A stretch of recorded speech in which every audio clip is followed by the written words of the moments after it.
first, I wanted to speak about the DDG versus Halle Bailey. This drama that has been going on. Just you can't messy. make this up. It's really messy. So what's your thoughts about this, Nisha? Gosh, I mean, because they are celebrities that is in the spotlight, y'all, it's just real messy, okay?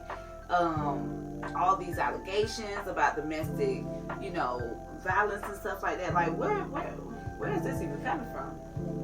Yeah, so the crazy thing about that is it's been out there, right? Ever since they had baby Halo. Okay, so clearly, speaking of babies, we had to take a little baby break. Like a winky thing. Right.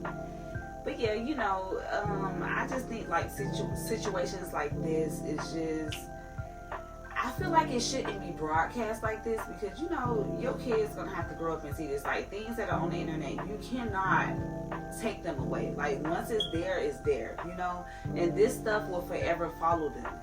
Forever. Most certainly. Especially DDG is a streamer. Halle is an actress, so they are already famous in the spotlight.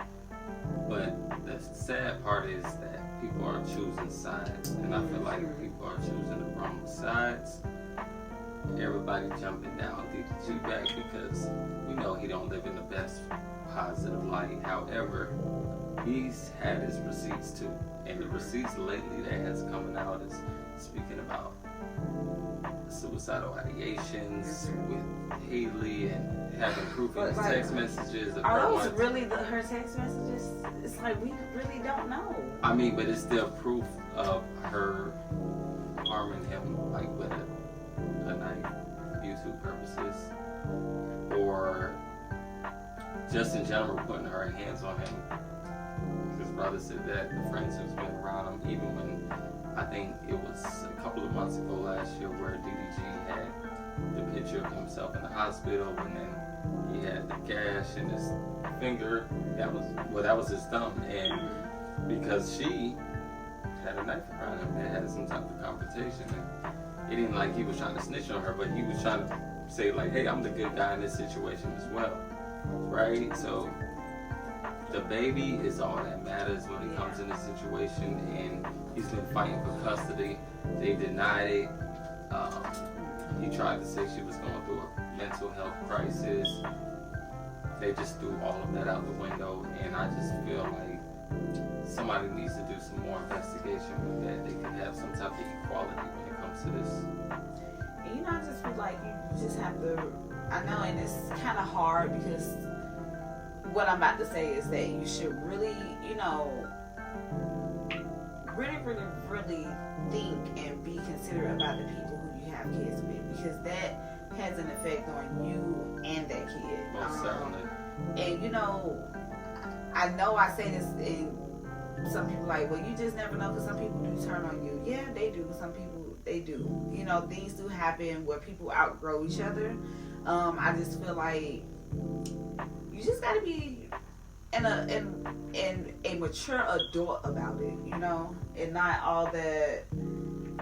It's just very kiddie and very childish, and it's given not the best. It's childish, right? Yeah. Brody. So it's really childish with the back and forth that they have going on. Because now y'all both got restraining orders. Right, like, we get it. so, You're entertainers, but it's getting a little messy. But it's like you don't want people to think that this is okay. This is an okay behavior to have. Like, it's not, they are very big and people actually look up to them. So the image that they are portraying, that's what matters of it all. And it's not a very positive image from both parties. So yeah, that's my take on it, because it's just wild. It just came out the blue. It was like, dang, well, where has this been? It's kind of come out the blue because it's really been in the media. However, as far as maybe it was overlooked or something. The receipts has been coming out the blue because we know it's been up in the air. Like, they've been fighting, having this custody battle for a while. They've been separated for, I guess, a couple months now to a media, we don't care about that part. We care about what's right and what's wrong. And obviously, people are entertained about this. So you can't make this up, y'all. Y'all tell us what y'all think about that in the comments. Another thing that has came out the blue, once again, is this Tory Lanez versus Megan. Said once again, I already knew where this is going. This Tory versus Megan Thee Stallion situation. It's not going anywhere. It's not. It's a very similar situation. People are saying that people who are with the Rock Nation camp are highly protected. You know, like Meg, Halle, Beyonce, whoever else, Rihanna. I mean, if I'm tied to those people, I need to be highly protected. Jay-Z, I agree. Because we know who Jay-Z is connected with.